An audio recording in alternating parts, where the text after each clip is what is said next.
eBay and junk silver. I'll tell you what, I'm having a lot of luck here lately finding some good deals on junk silver on eBay. Hello, everybody. Welcome back to Sobriety and Silver, where I woke up sober this morning, and the reason I did that is I went to bed sober last night. If you are new to this channel and you do like this content, I ask that you please like, share, and subscribe. That would help me out tremendously. Trying to grow this channel and get 250 subscribers by the end of November.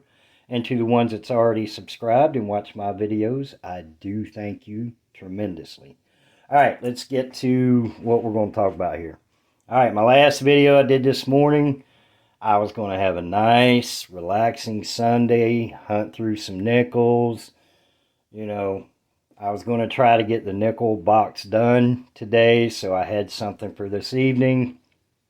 Yeah, life happens, and I didn't get to do that. I did go through, I don't know, 6 or 8 rolls maybe. I've got some more over here that you can't see that I got to go through. But the few rolls that I did go through, I did find some pretty cool stuff.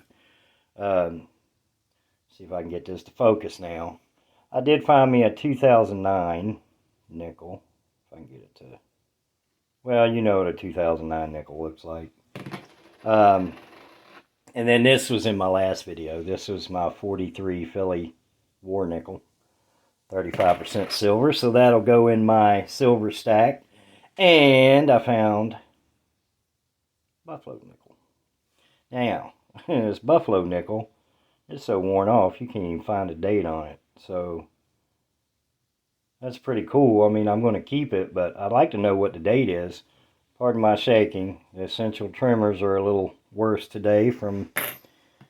It's a residual effect from all those years of alcoholism. But anyway, that's what I found in the nickels. And then I got on eBay, and I had forgot that last night while I was at work, I got in an auction. And I really didn't think I'd win it. But I did. Hold on, I got to put you on pause. Can't find my paper. Alright, I am back. I got in an auction last night while I was at work, and I really wasn't planning on winning it. I didn't think I would. But this is one thing I like about eBay so much, is it was a lot of 12 Mercury dimes, and I got in the auction. Now, they wanted $5.90 shipping, so what I did is I looked up what the melt value is of 12 Mercury dimes, and I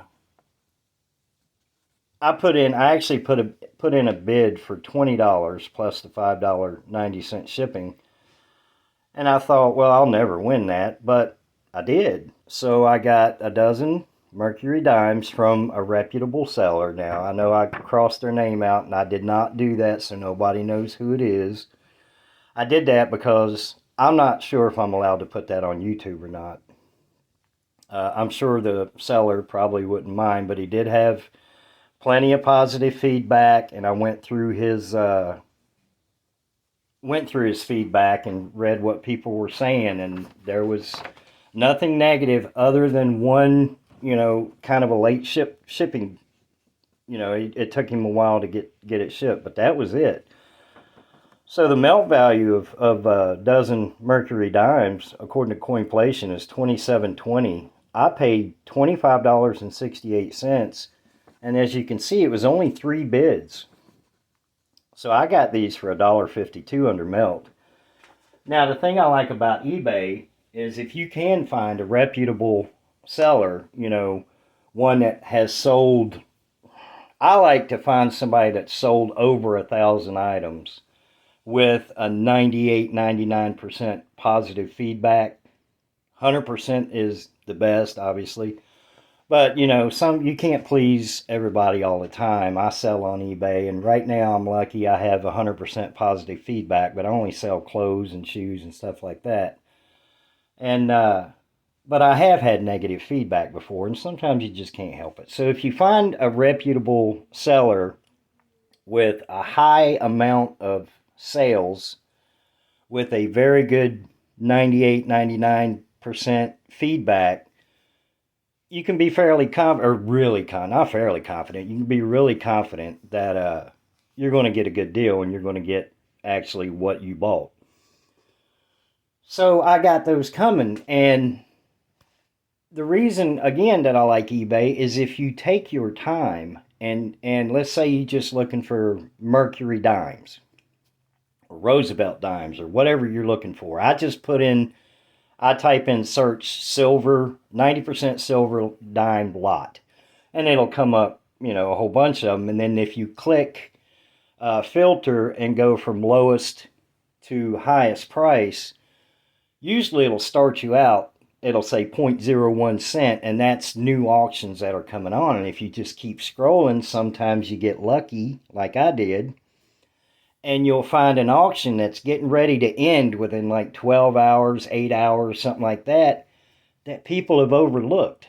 They haven't noticed it, or and you can throw your bid in there and, go to Coinflation, check your melt value of what it is that you're trying to purchase or that you're bidding on, set your limit of what you want to bid. So if they're charging $5 for shipping and the melt value is $25, then set your maximum bid at 19, $20. That way you get it for melt or less, and then just leave it. That doesn't mean that you're automatically bidding $20. What it does, it goes up in 50-cent increments.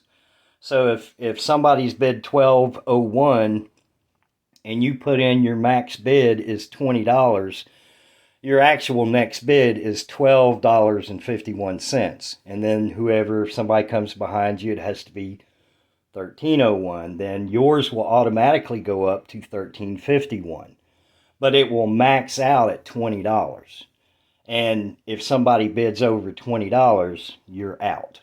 And then it's up to you if you want to bid some more and pay a little bit more over melt. Now, I don't like to do that. I have, when I first started buying silver online, especially from eBay, I have paid too much for, a single quarter, a single 90% quarter or a single $50, something like that. But CoinShop Chris, I talk to him all the time, and that guy's really helped me out a lot on what to look for, how to get, the best deal, and it does work. I mean, I'll spend hours when I have time just flipping through eBay on different stuff, and if I know I have a little extra money to spend, I'll set, all right, look, here's 4 quarters, 90% quarters for whatever, what's the melt value of a quarter right now, like 570 or something. So set your limit on what your maximum bid's going to be, and it will not automatically bid that. And you never know. You find somebody that's not paying attention to that auction, and you get a dozen Mercury dimes for $1.50 something under melt. And it just takes time to search through eBay, and if you do that filter lowest to highest, lowest price to highest price, it'll bring up those auctions and just flip through them. And I know I already said that, but I'm trying to drag us out a little bit, y'all. No, seriously, that's all I got. I appreciate you guys for listening. And I appreciate everybody that has subscribed to my channel. And if you are new and you like this kind of content, again, please support this channel by subscribing and liking and sharing. And send some comments, man. I check all my comments, and if I don't get back to you right away, it's because I missed it. But I do go through and check everyone that I can. So, yeah, give me a comment, man. Let me know what you think, if there's something I should change or whatever. Sorry, it's a little dark right now, squirrel.